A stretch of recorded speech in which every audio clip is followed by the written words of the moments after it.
Hello बच्चों, कैसे हैं आप लोग? आई होप कि आप लोग बहुत अच्छे होंगे और आपकी प्रिपरेशन बहुत बेहतरीन चल रही होगी री नीट की। बेटा कल मैं वीडियो अपलोड नहीं कर पाया, है ना। आज मैं एक नया सीरीज लेके आया हूँ पीवाईक्यू सीरीज में। आज हम कवर कराएंगे सेकेंड पार्ट ऑफ आइसोमेरिज्म, ठीक है। पहले मैंने आइसोमेरिज्म के कुछ क्वेश्चंस कराए थे, तो आज हम सेकेंड पार्ट देख रहे हैं। बहुत ध्यान से देखिएगा, प्रैक्टिस करते रहिए। और क्वेश्चन का जो लेवल है बिल्कुल एग्जाम ओरिएंटेड है। जैसे क्वेश्चन आते हैं एग्जाम में या जैसे आएंगे उसी तरीके से क्वेश्चंस मैं आपको दे रहा हूं। मतलब मीडियम और मीडियम से ऊपर लेवल का क्वेश्चन है। कुछ क्वेश्चन इजी भी रखे जाते हैं, ठीक है। चलिए तो हम पहला क्वेश्चन देख लेते हैं कि पहला क्वेश्चन क्या है।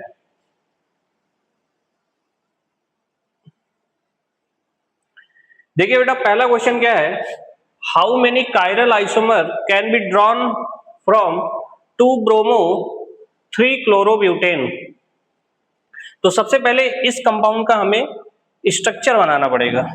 क्या बनाना पड़ेगा बेटा? इसका स्ट्रक्चर। तो चलिए इसका स्ट्रक्चर बना लेते हैं। क्या होगा इसका स्ट्रक्चर? 2 bromo 3 chlorobutane. ब्यूटेन का मतलब कितने कार्बन बेटा? इसमें 4 कार्बन, राइट। सेकेंड पोजीशन पे क्या लगा है? ब्रोमीन। और थर्ड पे क्या लगा है? क्लोरीन, ठीक है। अब कार्बन की बैलेंसिंग कंप्लीट कर दीजिए। यहाँ CH3 हो जाएगा, यहाँ क्या हो जाएगा आपका? CH, यहाँ क्या हो जाएगा? CH, यहाँ क्या हो जाएगा? CH3। तो बेटा आप इसमें अगर ध्यान से देखो तो इसमें 2 कायरल कार्बन है। कितने कायरल कार्बन है? 2। ये वाला कार्बन भी कायरल है और ये वाला भी कार्बन क्या है? कायरल है, ठीक है। कायरल के साथ साथ ये कंपाउंड कैसा है? एसिमेट्रिकल है। कैसा बेटा? इसमें एसिमेट्रिक कार्बन है, ठीक है। इसमें नंबर ऑफ कायरल कार्बन कितने हैं? 2 है। तो बताइए बेटा इसमें कितने कायरल आइसोमर हो जाएंगे? टोटल आइसोमर कैसे निकलते हैं बताओ बेटा? कायरल कंपाउंड में टोटल आइसोमर इक्वल टू हो जाएगा 2 की पावर n। n की वैल्यू 2 है तो 2 की पावर 2 मतलब 4। तो बताइए इसका करेक्ट आंसर क्या हो जाएगा बेटा? आपका 4 हो जाएगा, मतलब C option. C option is right answer, ठीक है। कुछ नहीं करना है, सबसे पहले कायरल कार्बन चेक करना है। कायरल कार्बन 2 है, ठीक है। एसिमेट्रिक कार्बन है, इसका मतलब 2 की पावर 2 कर दोगे, आंसर 4 आ जाएगा। बस सिंपल सी बात है, ठीक है। चलिए इसको आपने शायद देख लिया होगा। अब हम चलते हैं दूसरे नंबर के क्वेश्चन पे। चलिए दूसरे नंबर के क्वेश्चन पे देख लीजिए। देखिए बेटा सेकंड नंबर का क्वेश्चन क्या है, जरा ध्यान से देखिएगा। इसमें कह रहा है कि the number of optical isomer, the number of optical isomer of an organic compound having an asymmetric carbon. Asymmetric carbon की बात कर रहा है, विल बी। तो बस सिंपल सा फॉर्मूला है 2 की पावर n, मतलब इसका करेक्ट आंसर कौन सा हो जाएगा? सी। अभी प्रीवियस क्वेश्चन जो था इसी फॉर्मूले पे था, ठीक है। इसमें कोई बहुत बड़ी बात नहीं है। अब हम चलते हैं बेटा थर्ड नंबर के क्वेश्चन पे। थर्ड नंबर के क्वेश्चन पे चलते हैं।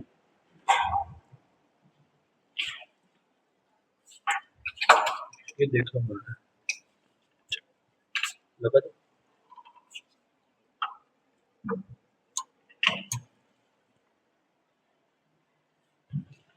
चलिए भाई, तो थर्ड नंबर का जो क्वेश्चन है आपके सामने है। थर्ड नंबर का question, the number of optical isomer of an organic compound having an asymmetric carbon. तो इसका करेक्ट आंसर कौन सा हो जाएगा? इसका करेक्ट आंसर हो जाएगा सी। इसका करेक्ट आंसर कौन सा हो जाएगा? सी, ठीक है। सी हो जाएगा इसका करेक्ट आंसर। चलिए अब हम थर्ड नंबर का क्वेश्चन देखते हैं। थर्ड नंबर का क्वेश्चन, ठीक है। थर्ड नंबर का क्वेश्चन क्या है बेटा? जरा ध्यान से देखिएगा। Total number of isomers of C6H14, C6H14 में टोटल कितने आइसोमर होंगे? तो क्या करना है कि जितने भी पॉसिबल स्ट्रक्चर है उसको हम ड्रॉ करते हैं, ठीक है बेटा। तो चलो ट्राई करते हैं। पहले 6 कार्बन लिख लीजिए इस तरीके से, 1 2 3 4 5, 1 2 3 4 5 6, ठीक है। फिर हाइड्रोजन लगा दीजिए, CH3 CH2 CH2 CH2 CH2 CH3, 3 2 5 7 9 11 और 3 14, मतलब ये एल्केन है। क्या बेटा? एल्केन है। चलिए अब इसका पॉसिबल स्ट्रक्चर क्या क्या बन सकता है? पहला तो बन गया नॉर्मल हेक्सेन, मतलब एन हेक्सेन बन गया, ठीक है। पहला हो गया। दूसरा क्या बन सकता है बेटा? दूसरा बन सकता है 2 मेथिल 2 मेथिल पेंटेन, ठीक है, 2 मेथिल पेंटेन, 2 मेथिल पेंटेन, ठीक है, यहां मेथिल ग्रुप लगा दीजिए। तीसरा क्या बन सकता है बेटा, 3 मेथिल पेंटेन, 3 मेथिल पेंटेन, यहां लगा दीजिए मेथिल ग्रुप, ठीक है। तो कहने का मतलब 3 स्ट्रक्चर ये हो गया। और कौन सा पॉसिबल है, और कौन सा पॉसिबल है, ध्यान से देखिएगा। तो इसमें जो फोर्थ नंबर का बन सकता है वो क्या बन सकता है, ध्यान से देखिएगा, 2,3 डाई मेथिल ब्यूटेन, ठीक है। तो वर्ड रूट में 4 कार्बन, 2 और 3 पे मेथिल लगा दीजिए। और फिफ्थ नंबर का क्या बन जाएगा, 2,3, 2,3, 2,3, 2,3 और 5 तो ये बन गए। तो मेरे हिसाब से इसका राइट आंसर 5 होगा, बाकी आप देख सकते हैं इसमें और क्या पॉसिबल है क्या। तो उसका करेक्ट आंसर हो सकता है आपका बी, मतलब 5 आइसोमर्स, ठीक है। तो इसमें कुछ नहीं करना, जितने पॉसिबल स्ट्रक्चर्स बनते हैं उनको बना लेना, वही उनके टोटल आइसोमर्स हो जाते हैं, ठीक है। चलिए अब हम अगला करते हैं, फोर्थ नंबर का क्वेश्चन। चलिए फोर्थ नंबर का क्वेश्चन देखते हैं। फोर्थ नंबर का क्वेश्चन हम लोग देख लेते हैं। How many structural isomer are possible for a compound with molecular formula C3H7Cl? C3, C3 मतलब कितने कार्बन है, 3 कार्बन है, ठीक है। और इसमें एक क्लोरीन यहाँ इस तरीके से लगा देते हैं, तो ये कितना हो जाएगा, CH3, CH2, CH2, Cl, ठीक है। अब हम इस क्लोरीन को सेकंड पोजीशन पे लगा सकते हैं, तो क्या बन जाएगा दूसरा, CH3, CHCl, CH3। अगर इस क्लोरीन को यहां लगा देंगे तो रिपीट करने लगेगा, मतलब इसके टोटल 2 ही पॉसिबल आइसोमर बन सकते हैं, 1 क्लोरोप्रोपेन एंड 2 क्लोरोप्रोपेन। पहला क्या बन सकता है बेटा, पहला बन जाएगा आपका 1 क्लोरोप्रोपेन और दूसरा क्या बन जाएगा बेटा, 2 क्लोरोप्रोपेन, ठीक है। इसके अलावा और स्ट्रक्चर पॉसिबल नहीं है, तो इसका करेक्ट आंसर कौन सा हो जाएगा, ए, ठीक है। तो क्वेश्चन नंबर 4 भी बिल्कुल इजी था, एग्जाम ओरिएंटेड था, आप कर सकते हैं। चलिए ठीक है, चलिए अब हम 5वें नंबर का क्वेश्चन करते हैं, फटाफट 5वें नंबर का क्वेश्चन कर लेते हैं। चलिए 5वें नंबर का क्वेश्चन में क्या बोल रहा है कि how many optically active isomer are possible for the compound with the molecular formula C4H9Br। तो इसमें क्या पूछा है, ऑप्टिकली एक्टिव, ठीक है, ऑप्टिकली एक्टिव पूछा है कि कितने कंपाउंड बनेंगे, ठीक है, आइसोमर्स बनेंगे। तो ठीक है बेटा, इसमें हम पहले इसका स्ट्रक्चर ड्रॉ करते हैं C4H9Br का, ठीक है। और तो ये हो जाएगा CH3, CH2, CH2, ठीक है, और ये हो जाएगा CH2Br, ठीक है। लेकिन यहाँ अभी कोई कायरल कार्बन है नहीं, तो हमें ऐसा स्ट्रक्चर बनाना जिसमें कायरल कार्बन हो। तो अगर हम इसको ऐसे फाइंड करते हैं, CH3, CH2, CHBr, यहाँ हो जाएगा CH3। तो आप जरा बेटा ध्यान से देखो, तो ये जो कार्बन है, ये कार्बन कैसा है, कायरल कार्बन। कैसा कार्बन बेटा, कायरल कार्बन। क्या और भी कायरल कार्बन पॉसिबल है, नहीं, ठीक है। तो एक कायरल कार्बन है, कंपाउंड कंप्लीटली एसिमेट्रिक कार्बन रखता है, तो इसका मतलब ऑप्टिकल आइसोमर कितने हो जाएंगे, 2 की पावर n, मतलब 2 की पावर 1 मतलब 2। इसका करेक्ट आंसर कौन सा हो जाएगा, बी ऑप्शन। कौन सा हो जाएगा बेटा, बी, ठीक है। चलिए अब अगला देख लेते हैं, ठीक है, कि अगले में क्या होगा। 5th नंबर का क्वेश्चन हो गया, अभी हम 6th नंबर का क्वेश्चन करते हैं। 6th नंबर का question, the number of optical isomer possible for 2 bromo 3 chlorobutane, 2 bromo 3 chlorobutane. चलिए इसको देख लेते हैं बेटा, 2 ब्रोमो 3 क्लोरोब्यूटेन। ठीक है, ऑप्टिकल आइसोमर के लिए कंडीशन क्या होती है बेटा, उसमें कायरल कार्बन होना चाहिए। कायरल कार्बन मतलब ऐसा कार्बन जिनकी चारों वैलेंसी डिफरेंट ग्रुप से सेटिस्फाइड होती है। ठीक है, तो 2 ब्रोमो 3 क्लोरोब्यूटेन, ब्यूटेन में मतलब कितने कार्बन हो गए, 4। सेकंड पोजीशन पे क्या लगा देना आपको, ब्रोमीन। थर्ड पे क्या लगा देना है, क्लोरीन। यहाँ क्या लगा देना है, CH3। यहाँ क्या लगा देना है, ये भी CH3 हो जाएगा, ये क्या हो जाएगा CH, ये क्या हो जाएगा CH। तो बेटा आप जरा अगर ध्यान से देखो तो ये दोनों कायरल कार्बन है क्या, ये कार्बन भी क्या है, कायरल है, और ये भी कार्बन क्या है, कायरल है, और ये कंपाउंड एसिमेट्रिक कार्बन रखता है। तो इसका मतलब एसिमेट्रिकल कंडीशन में, अनसिमेट्रिकल कंडीशन में टोटल आइसोमर निकालने का, टोटल ऑप्टिकल आइसोमर निकालने का फॉर्मूला होता है 2 की power n।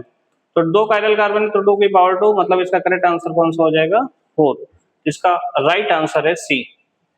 C is the right answer. ठीक है, सी क्या है बेटा, राइट आंसर है। चलिए अब हम देखते हैं 7th नंबर का क्वेश्चन। 7th नंबर का क्वेश्चन देखिए बेटा, 7th नंबर का क्वेश्चन क्या कहता है, keto enol tautomerism is not observed in. देखो बेटा, जो कीटो इनॉल कन्वर्जन होता है, ध्यान से देखिएगा, जो कीटो इनॉल कन्वर्जन होता है, जो कीटो इनॉल कन्वर्जन होता है वो किस केस में होता है, देखिए कार्बोनिल ग्रुप, आपका जो कार्बोनिल ग्रुप होता है CO,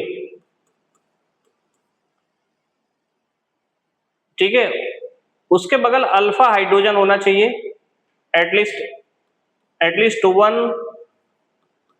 अल्फा हाइड्रोजन उसके पास होना चाहिए। उसके पास क्या होना चाहिए, 1 अल्फा हाइड्रोजन, तभी वो जाके कीटो इनॉल कन्वर्जन शो कर सकता है।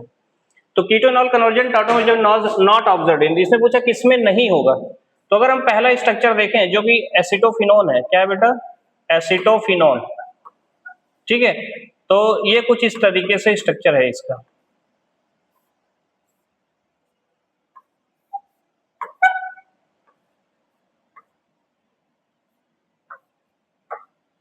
देखो, तो क्या बेटा ये जो कार्बोनिल ग्रुप है, क्या इसके पास कोई अल्फा हाइड्रोजन है, नहीं है ना, मतलब इसमें लैक ऑफ अल्फा हाइड्रोजन है, क्या बेटा, लैक ऑफ अल्फा हाइड्रोजन। तो यहाँ अल्फा हाइड्रोजन की कमी है, इसलिए क्या नहीं शो करेगा, कीटो इनॉल कन्वर्जन या टॉटोमेरिज्म। तो इसका मतलब इसका करेक्ट आंसर कौन सा हो जाएगा, ए।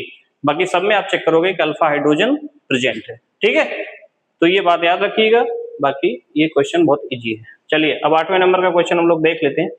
8th नंबर का क्वेश्चन क्या है, 8 नंबर का 8 नंबर का क्वेश्चन बेटा बहुत बढ़िया क्वेश्चन है, जरा ध्यान से देखिएगा, इंपॉर्टेंट क्वेश्चन की कैटेगरी में इसको हम रख सकते हैं। ठीक है, चलिए इसमें क्या पूछा है कि ये 2 कंपाउंड दिए हैं और दोनों का रिलेशन पूछा है, क्या है, enantiomer identical molecules diastereomers meso compound. देखिए बेटा इसका करेक्ट आंसर तो ए होगा। कैसे, जरा देखना, जो आपका इनैंसियोमर होता है बेटा, इनैंसियोमर क्या होता है, जरा ध्यान से देखिएगा, इनैंसियोमर क्या होते हैं बेटा, non super imposable mirror image, non super imposable mirror image, मतलब मिरर इमेज तो होंगे एक दूसरे के, लेकिन वो नॉन सुपर इम्पोजिबल होंगे। तो अगर हम पहले वाले स्ट्रक्चर की बात करें, ये वाले स्ट्रक्चर की, ध्यान से देखिएगा, तो अगर हम इसका बेटा मिरर इमेज बनाए तो इसका मिरर इमेज यही तो बनेगा जो ये वाला दिया है।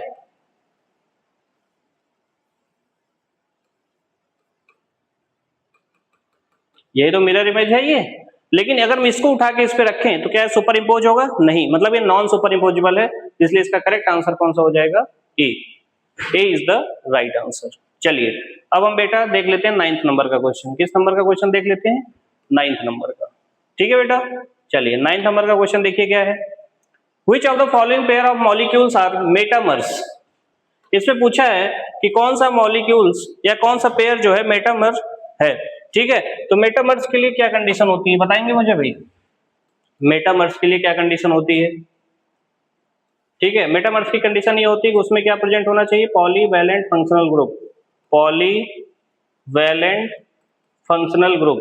ठीक है बेटा, पॉलीवैलेंट फंक्शनल ग्रुप प्रेजेंट होना चाहिए और आइदर साइड मतलब दोनों साइड में डिफरेंट एल्किल ग्रुप्स प्रेजेंट होने चाहिए, डिफरेंट एल्किल ग्रुप प्रेजेंट होने चाहिए। ठीक है, तो अगर आप जरा ध्यान से देखो तो इसका करेक्ट आंसर कौन सा होना चाहिए? डी। कैसे भाई, जरा देख लीजिए किस तरीके से ये होगा। ठीक है बेटा, डी होगा कि सारे कुछ चेक कर लेते हैं, CH3O CH2 CH3 CH3 CH2O CH2 CH3। ठीक है, ठीक है, CH3O ये हो जाएगा इधर, ये इधर हो जाएगा, ये इधर हो जाएगा, ये तो ये नहीं हो सकता क्योंकि दोनों साइड में देखो सेम एल्किल ग्रुप है। CH3 CH2 CH2 OH CH3 CH ये भी नहीं हो सकता। CH3 CH2 CH2 CH3 ये तो है ही नहीं पॉलीवैलेंट फंक्शनल ग्रुप इसमें। इसका करेक्ट आंसर कौन सा हो जाएगा? डी। कैसे बेटा, ये CH2 CH3 और इधर क्या है बेटा? CH3 CH2 और इधर देखो O CH3 CH2 CH2 CH3। कहने का मतलब देखिए इसमें कहीं भी एल्किल ग्रुप सेम नहीं है, तो इसका करेक्ट आंसर कौन सा हो जाएगा? डी। मतलब पॉलीवैलेंट फंक्शनल ग्रुप प्रेजेंट होने चाहिए और दोनों तरफ डिफरेंट एल्किल चेन प्रेजेंट होने चाहिए। इस तरीके से 9वां क्वेश्चन हो गया। अभी हम कौन सा क्वेश्चन देखते हैं बेटा? 10वें नंबर का क्वेश्चन देख लेते हैं क्या है। 10वें नंबर का क्वेश्चन देख लीजिए फटाफट, मैचिंग का क्वेश्चन है। ऐसे क्वेश्चंस बेटा हम एक ऑप्शन मैच करने की कोशिश करते हैं, बाकी सब अपने आप मैच हो जाता है। जैसे देखो इसमें लिखा है एक्लिप्स्ड एंड स्टैगर्ड इथेन, तो ये किसमें आते हैं? आपके कंफर्मेशन आइसोमर में। तो मतलब हो जाएगा बी का फोर्थ, बी का क्या हो जाएगा? फोर्थ। अब आप चेक कर लो बी का फोर्थ किसमें है? बी का 4 इसमें, तो मतलब इसका करेक्ट आंसर कौन सा हो जाएगा? बी। ए का 2 है, एस्टेल्डिहाइड एंड विनाइल अल्कोहल क्या है? टॉटोमर शो करते हैं। इस तरीके से आप सारा कुछ मैच कर लीजिएगा। ठीक है, तो बेटा क्वेश्चन कैसा लगा आप जरूर कमेंट करिएगा कमेंट सेक्शन में, है ना। प्रयास हमारा यही रहेगा कि काफी अच्छे क्वेश्चंस आपको कराए जाएं। ठीक है, तो आज के लिए इतना रखते हैं, बाकी एक नया सीरीज हम आइसोमेरिज्म पे और लाएंगे। थैंक यू सो मच, मेहनत करते रहिए और रिजल्ट आपका बेहतरीन आएगा। थैंक यू सो मच बच्चों।